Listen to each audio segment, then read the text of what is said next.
Welcome to the Learning Pines YouTube. We hope this video helps. You start by preparing the Mac so the installer can run reliably.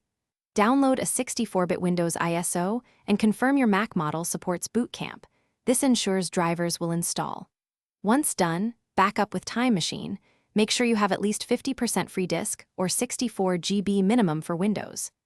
Disable File Vault temporarily to avoid encryption conflicts and plug in a charger.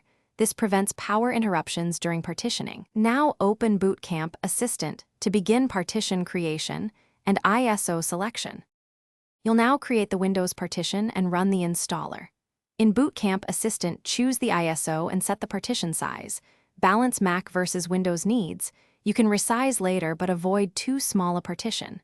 If prompted, let Bootcamp create a USB installer. Otherwise, the ISO will mount directly. After partitioning, the Mac reboots into the Windows installer. Select the Bootcamp partition, format it to NTFS, and proceed. Once Windows finishes, Bootcamp drivers will install to enable hardware and trackpad functions. You finish by installing Apple Software Update for Windows, then run Windows Update so drivers and security patches are current.